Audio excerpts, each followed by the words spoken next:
मुझे एक कहानी याद आती है बौद्ध धर्म की। बौद्ध धर्म सम्राट वू के राज्य में पहुंचा। सम्राट वू उस समय बड़े ही शक्तिशाली साम्राज्य का स्वामी था। उसने पूछा उस जाकर के बौद्ध धर्म से कि मुझे बड़ी चिंता रहती है, बड़ा दुख रहता है, कैसे मेरे दुख का निवारण हो, कैसे मेरे दुख का अंत हो। बौद्ध धर्म ने कहा यह तो कोई बड़ी बात नहीं है, आप कल आए, मैं कल ही उसका इलाज कर दूंगा। वह तो मेरे लिए बड़ी सरल सी बात है, बाएं हाथ का खेल है। आप कल सुबह आ जाएं और अपना दुख साथ में लाएं। सम्राट वो बड़ा खुश हुआ। उसने कहा मैंने बड़े उपाय किए थे, पर इतनी आश्वस्ति से किसी ने मुझे नहीं कहा था कि मेरा दुख दूर हो जाएगा। और सम्राटों को तो दुख होता ही है, सम्राटों को सम्राट जैसा दुख होता है। जहां पर जितना ही बड़ा वैभव होगा, जितना ही बड़ा सुख होगा, उतना ही बड़ा वहां दुख होगा।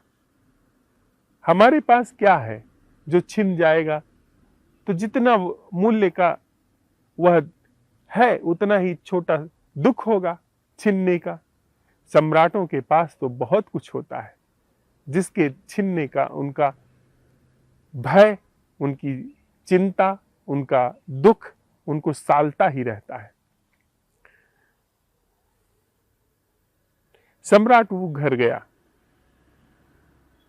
लेकिन जब वह लौटने लगा था तभी बौद्ध धर्म ने कहा कि एक चीज ध्यान रखना कि दुख सुबह लेकर के जरूर आना। ऐसा मत करना कि उसे भूल जाओ, अपना दुख समेट करके सब रख लेना और सुबह आ जाना उसे लेकर के। सम्राट वो समझ नहीं पाया, पर उसने कहा हाँ बिल्कुल, मैं तो सारा दुख लेकर के आऊंगा। और वह जब घर गया, रात में लेटा, उसने अपने सारे दुख बटोरने शुरू किए। अपने भीतर जाकर के उसने सबसे पहले भय का दुख बटोरा। भय, जैसे जैसे वह भय को पकड़ने के लिए चला, पाया कि भय तो वहां है ही नहीं। चकित हुआ होगा। फिर उसने चिंता को टटोलना चाहा कि चिंता का जो दुख है उसे टटोल लूं, उसे ले चलूं। अब चिंता को खोजने चला, चिंता भी वहां नहीं मिली। क्रोध को खोजने चला, क्रोध भी वहां पर नहीं मिला। दुख के सारे रंगों को, सारे ढंगों को उसने अपने अंदर तलाश करना शुरू किया, पर कोई भी दुख का ढंग, चिंता, वैर, शोक, संताप, क्रोध, मोह, यह सारे ढंग दुख के उसने टटोल डाले भीतर, पर वह मिला नहीं। वह बड़ा चकित हुआ कि इतना दुख रहता था, पर आज जब मुझे लेकर के उसे चलने की बारी आई तो कुछ मिलता ही नहीं है भीतर। रात भर वह खोजता रहा दुख को और दुख नहीं मिला। भोर हुई, जब उसने आंख खोली तो वैसे खुली जैसे सबकी खुलनी चाहिए, भीतर कोई दुख नहीं था। आंख खुली, कृतज्ञता के साथ आंख खुली। वह गया बोधि धर्म के पास। साधुवाद में उसने अपने प्रणाम उनको दिए। कहा कि खूब आपने चिकित्सा की मेरी, खूब समाधान किया मेरे दुख का, खूब उपाय बताया, खूब युक्ति बताई। आपने उसी समय समाधान कर दिया जब आपसे मैं मिला था। आपने वह समाधान की कीमिया मुझे सौंप दी, जिससे सारे दुख का समाधान हो गया है। आपके पास आने की जरूरत बस अब कृतज्ञता के लिए पड़ी है, और कोई कारण नहीं है अब आपके पास आने का। बोधि धर्म ने कहा ऐसा ही है, यह जगत ऐसा ही है, यहाँ के रंग ढंग ऐसे ही हैं। जो बड़ा विराट लगता है वह देखने मात्र से गल जाता है, जो बड़ा ही प्रभावी लगता है वह सिर्फ इसलिए प्रभावी है कि उसे ठीक से देखा नहीं गया है। दुख है नहीं, बस उसे देखा नहीं गया था। जब देखा जाने लगा वह वहां नहीं पाया गया। जब आपने खोजना शुरू किया वहां नजर पड़ने लगी, वहां होश पड़ने लगा, वहां जागरण को अवसर मिलने लगा। और जहां पर जागरण है वहां पर दुख के लिए स्थान बचता ही नहीं। वह दुख कहां खोजा गया? जिस स्थान पर दुख खोजा गया वहां पर कोई स्थान ही नहीं है। हम समझते हैं कि हमारे भीतर दुख है, या हमारा दुख के रूप में देश में होना है। स्थान विशेष में होना हमेशा दुख होगा, और मैं की संरचना हमेशा स्थान विशेष में होती है। जब भी मैं कहीं पर अस्तित्वमान होता है, जब भी मैं कहीं पर जगह पाता है, वह संरचना स्थान की होती है, और स्थान परिकल्पित है। इस अस्तित्व में कहीं भी अलग थलग स्थान नहीं है। इस अस्तित्व में सारे स्टैंड पॉइंट सापेक्ष हैं, निरपेक्ष कोई स्टैंड पॉइंट नहीं है। तो हम जब यह समझते हैं कि हमारे ऊपर दुख आ रहा है तो यह एक तिलिस्म है। खुद को अलग समझ करके, खुद की अलग स्थान विशेष में संज्ञा के भ्रम को समझ करके, मान करके, और उसमें दुख को महसूस करना, वह ऐसा ही है जैसे कि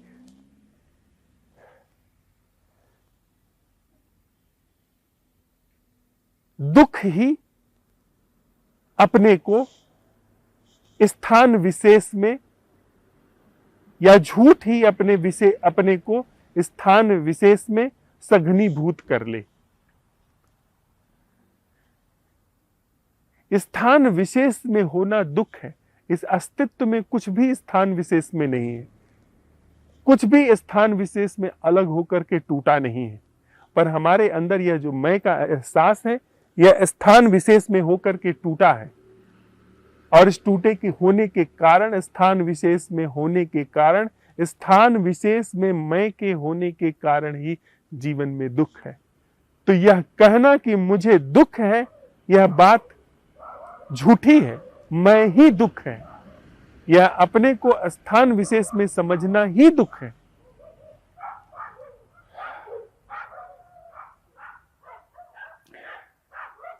एक और जैन कथा मुझे याद आती है। एक सम्राट ने एक जैन भिक्षु को बुलाया और उससे निवेदन किया कि भगवान बुद्ध की पवित्र शिक्षाओं का निचोड़ क्या है।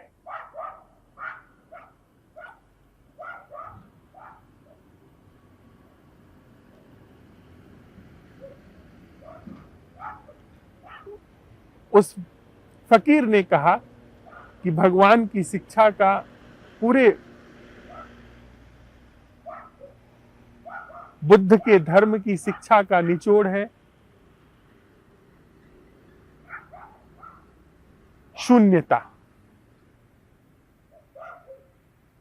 और ऐसी शून्यता, ऐसा शून्य भाव, ऐसा ना कुछ होने का भाव, जिसमें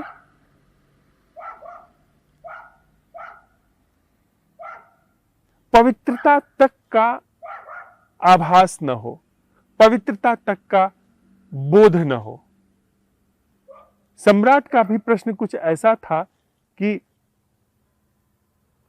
बौद्ध धर्म की पवित्र शिक्षा का निचोड़ क्या है। तो उस फकीर ने उत्तर दिया कि शून्यता, जिसमें पवित्रता तक की खरोंच न हो, ऐसी शून्यता जो पवित्रता तक से मलिन न होती हो। तो सम्राट ने व्यंग पूर्वक कहा कि शून्यता जिसमें पवित्रता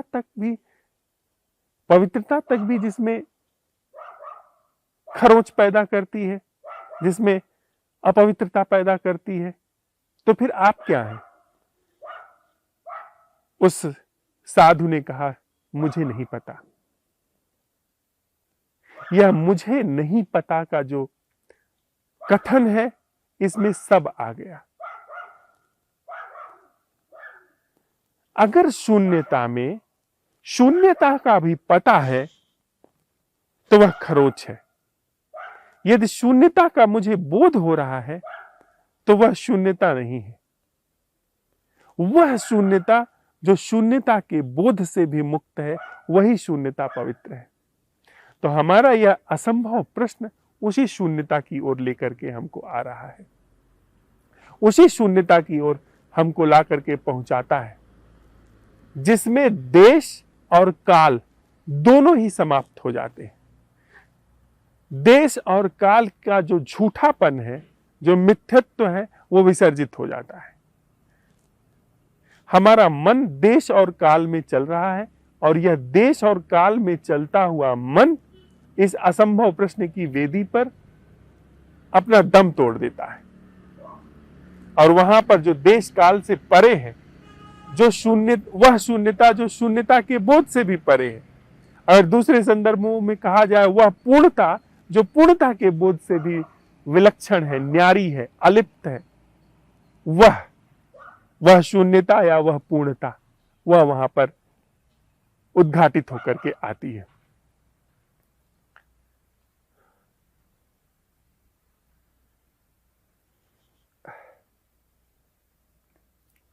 अद्भुत रूप से यह असंभव प्रश्न की कीमिया, यह नैसर्गिक अन्वेषण को स्थापित करने की कीमिया, वह जो नहीं है उसे छील देती है।